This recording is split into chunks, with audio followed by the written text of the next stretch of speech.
ผมเองนะฮะก็จะเป็นคนหนึ่งที่แบบรู้สึกว่าตัวเองเป็นคนนอนกลนนะฮะแล้วก็ตอนแรกก็ไม่ได้คิดว่ามีปัญหาอะไรหรอกไม่ได้คิดเป็นเรื่องใหญ่เรื่องหนักอะไรนะฮะแต่ว่าจนวันหนึ่งเนี่ยภรรยาก็บอกว่าเฮ้ยมันเริ่มเยอะแล้วล่ะมันเริ่มกลนเยอะละไม่ไหวละเราก็เริ่มเฮ้ยมันเริ่มมีปัญหาแล้วว่ะอะไรเงี้ยเราก็เลยคิดว่าหาข้อมูลดีกว่านะฮะ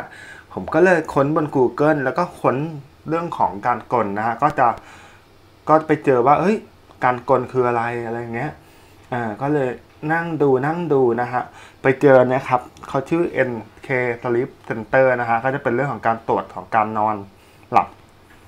เป็นการตรวจการนอนหลับนะฮะก็จะเป็นการตรวจการนอนหลับที่เป็นนอกสถานที่ก็เคยได้ยินเหมือนกันว่ามีเพื่อนที่แบบมีปัญหาเรื่องกลแล้วไปตรวจที่โรงพยาบาลนะฮะอันนี้ก็หลายคนอาจจะแบบนอนโรงพยาบาลแล้วรู้สึกมันไม่คุ้นที่อะฮะก็คิดว่าอยากจะตรวจที่บ้านดีกว่านะฮะ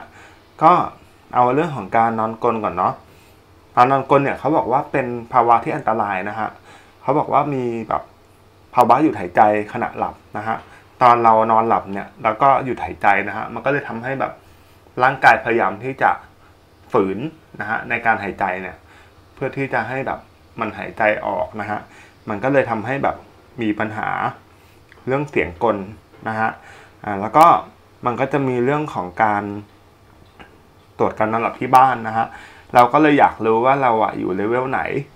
นะฮะแล้วก็เราก็เลยอยากรู้ว่าแบบเรื่องของการกลเนี่ยมันเป็นยังไงนะฮะอันนี้เราก็จะเข้ามาที่NK Sleep Center นะฮะ NK Sleep Center เนี่ยเขาจะมีแบบบริการตรวจการนอนหลับที่บ้านนะครับแบบประหยัดนะฮะ Portable Monitoring ก็คือจะมีตัวที่ส่งมาให้เรานะฮะที่บ้านนัดหมายกันแล้วก็ให้เรานอนนะฮะพอนอนปุ๊บตื่นมาปุ๊บตอนเช้าเขาเก็บผลไปอันเนี้ยจะมีราคา 3,900 นะฮะแล้วก็จะมีตรวจการนอนหลับที่บ้านแบบละเอียดนะฮะแบบเนี้ย 8,900 นะฮะเดี๋ยวเราจะลองแบบ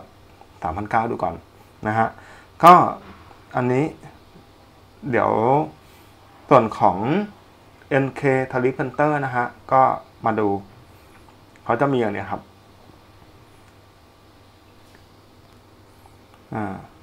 เขาก็พูดถึงว่าเรื่องของการกลนะฮะการกลคืออะไรการกลคือว่าเรานอนกลนะฮะก็มีการหยุดหายใจขณะหลับนะฮะตรงนี้เนี่ยก็สำคัญเพราะว่าเราจะต้องตรวจสุขภาพนะฮะว่ามีภาวะนี้แล้วมีผลกระทบยังไงทำให้ง่วงนอนมากตอนกลางวันหรือเปล่าหลับในสมาธิสั้นความจำถดถอยอันเนี้ยมีผลนะฮะคนที่ขับรถคนที่ทำงานเครื่องจักรอันนี้อันตรายมากนะฮะอาจจะทำให้แม้การนอนกลนอาจจะไม่ได้มีผลอะไรมากแต่ว่าถ้ามีผลต่อการทำงานชีวิตประจำวันเนี่ยมันก็ตีเลียดนะครับแล้วก็ถ้าเกิดว่ามันมีปัญหาเยอะอาจจะทำให้เกินโรคหัวใจได้โรคความดันโลหิตสูงเลือดในสมองแตกได้นะฮะถามว่าใครบ้างที่จะต้องตรวจการนอนกลนนะฮะก็คนที่มีปัญหานอนกลนเนี่ยก่อนหน้านี้ผมก็ไม่ได้กลนอะไรบ่อยมากอาจจะมีแล้วก็มีบ้างอะไรเงี้ยแต่ว่าช่วงหลังเริ่มมีเยอะนะก็จะมีการหยุดหายใจเนี่ยก็เลยอยากจะตรวจว่าเราหยุดหายใจบ่อยแค่ไหนมันอันตรายแค่ไหนมาอยู่เลเวลไหนนะฮะเขาก็เรียกว่าการทำทริปเทสนะฮะการทำทริปเทสก็คือว่าเป็นการวิเคราะห์ว่าการทำงานร่างกายเกิดขึ้นระหว่างนอนหลับเป็นยังไงถึงแม้ว่าเราจะมีพวกนาฬิกาที่ตรวจการนอนหลับอะไรเงี้ยมันจะตรวจว่าเราหลับลึกหลับอะไรไหมนะแต่ว่ามันจะมีอีกเครื่องมือหนึ่งนะฮะที่ตรวจเรื่องของการหายใจด้วยนะเพราะการนอนหลับบางทีมันจะดูเรื่องของการพลิกตัวเรื่องของการขยับตัวอะไรอย่างนี้ต่างๆนะฮะหรือการรีแอคชั่นของร่างกายนะฮะสำหรับคนที่ใส่นาฬิกานะฮะก็อันนี้คือจะเป็น NK Sleep Care นะฮะเขาก็จะพูดถึงเครื่อง CPAP นะฮะเครื่อง CPAP ก็คือแบบจะเอาไปให้เราทดลองใช้นะแล้วก็ตรวจการนอนหลับนะถ้าพูดง่ายๆคือการตรวจการนอนหลับเนี่ยคล้ายๆกับถึงอันเนี้ยเขาจะไม่ได้เป็นหมอนะแต่ว่าเขาก็เหมือนกับเราเจาะเลือดนะครับเป็นแลบอะครับแล้วก็เอาผลไปให้หมอดูอันนี้ก็เหมือนกันคือเหมือนกับเป็นตัวเทสใช่ไหมฮะเทสเสร็จปุ๊บก็เอาไปให้หมอดูนะอันนี้ก็จะเป็นขั้นตอนนะครับในการใช้งานทีนี้ผมจะทำไงผมจะเข้าไปที่บริการสลิปเทสนะฮะ แล้วก็ถ้าไปปุ๊บเนี่ยมันจะมีอันนี้เป็นการตรวจการนอนหลับที่บ้านแบบประหยัดนะครับหรือว่า portable monitoring ถ้าดูในรูปก็จะเห็นว่าเนี่ยมันจะเป็นตัวที่ไปติดกับตัวเราครับแล้วก็เป็นการอ่านค่าต่างๆแล้วก็ดูเนี่ยมีตัวที่ติดกับตรงจมูกเราครับมันจะทำให้เรารู้ว่าเราหยุดหายใจบ่อยแค่ไหนนะฮะอันนี้คือการเขาเรียกว่าเป็นการตรวจสอบการนอนหลับของเรานะฮะใส่ไปปุ๊บนะอันนี้คือ3,900นะฮะทั้งหมดเท่าไหร่3,900เช็คเอาท์ไปนะแล้วก็อันนี้ก็ใส่ชื่อนามสกุลเบอร์โทรไปให้เรียบร้อยนะฮะแล้วก็เนี่ยอันนี้โอนเงินผ่านธนาคารหรือเพย์พาลก็ได้นะฮะแล้วก็อีกแบบหนึ่งก็คือ 8,900 นะครับเป็นการตรวจแบบละเอียดนะแล้วก็ดูขั้นตอนเดียวขั้นตอนการรับบริการนะครับก็คือโทรหาเบอร์ที่เขากำหนดนะตรงนี้นะฮะเพื่อนัดวันตรวจแล้วก็ถึงวันตรวจจะมีเจ้าที่ไปถึงบ้านนะฮะสมมติว่าทุ่มครึ่งถึง2 ทุ่มให้อาบน้ำสระผมให้เรียบร้อยเลยห้ามใช้ครีมนวดผมนะฮะอาจจะทำให้อุปกรณ์ตรวจเครื่องวัดไฟฟ้าสมองเนี่ยเกิดการเลื่อนหลุดได้สวมเสื้อผ้าเหมือนชุดที่ใส่นอนประจำนะฮะหลีกเลี่ยงการดื่มกาแฟชาเครื่องดื่มแอลกอฮอล์หรือออกกำลังกายอย่างหนักหลังเที่ยงนะฉะนั้นถ้าใครออกกำลังกายเป็นประจำก็เปลี่ยนเป็นออกกำลังกายตอนเช้าก็ได้นะฮะ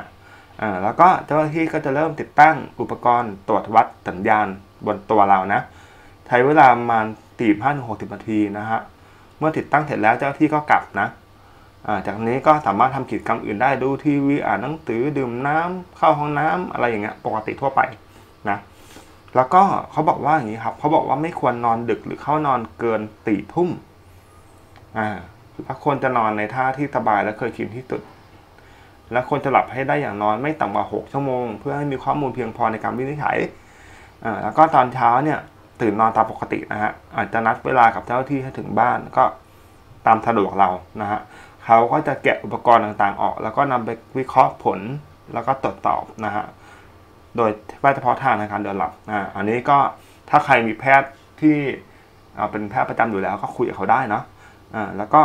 จากนั้น35 วันก็จะส่งผลตรวจให้นะฮะเพื่อเอาผลตรวจไปพบแพทย์ได้นะนี่ก็คือการทำสลิปเทสนะครับทำให้เราแบบตรวจตรงนี้แหละตรวจเสร็จปุ๊บแล้วเอาผลไปแล้วก็ไปให้หมอดูทีนี้การวินิจฉัยก็อยู่ที่หมอแล้วล่ะว่าหมอจะอ่านผลยังไงนะฮะถ้าเทียบง่ายๆก็เหมือนกับเราเจาะเลือดที่ไหนก็ได้แล้วเราก็เอาผลเลือดเนี่ยไปให้หมอดูอารมณ์เดียวกันเลยนะฮะอันนี้ก็คือเป็นการสลิปเทสนะครับเดี๋ยวถ้าเกิดว่ามีการทดสอบในการนอนหลับนะครับสลิปเทสเนี่ยเดี๋ยวผมเอามาฝากอีกทีหนึ่งแล้วกันว่ามันเป็นยังไงนะวันนี้มาอธิบายมาแนะนำคร่าวๆเรื่องของการทดสอบการนอนหลับเนาะ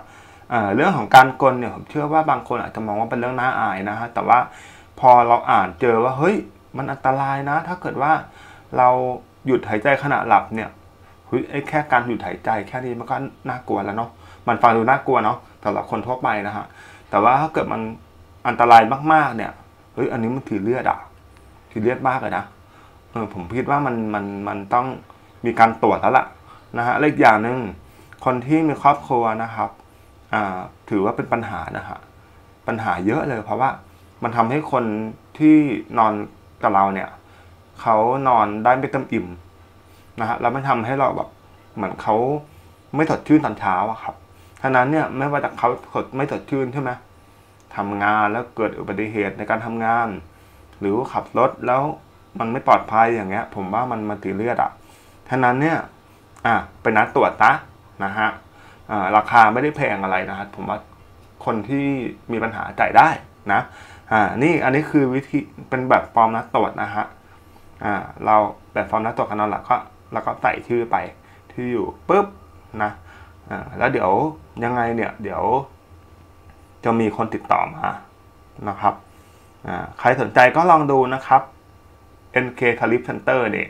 ถ้าดูเว็บก็เว็บเนี่ยครับ nksleepcenter.com นะครับใครสนใจก็ติดต่อเขาไปเลยนะฮะแล้วก็ยังไงก็ลองสอบถามคนที่นอนด้วยกับคุณนะว่าคุณกลนหรือเปล่าแล้วก็ มีปัญหาอะไรในการนอนไหมอะฮะก็คือพูดตรงๆเลยผมว่าอันเนี้ยสำคัญมากคือไม่ต้องไปอายอะไรเรื่องกลเรื่องธรรมชาติแต่ว่าไอ้เรื่องเราหยุดหายใจขณะหลับเนี่ยอันเนี้ยผมว่าทีเรียดกว่านะเอาเลยแล้วกันเนาะยังไงก็ครบกันใหม่คลิปหน้านะครับสำหรับคนที่สนใจก็ลองเข้าไปในเว็บนี้แล้วกันเนาะยังไงด้วยความขอบคุณนะครับแล้วถ้าเกิดมีอะไรตอบถามอะไรก็คอมเมนต์มาข้างล่างได้เลยขอบคุณครับ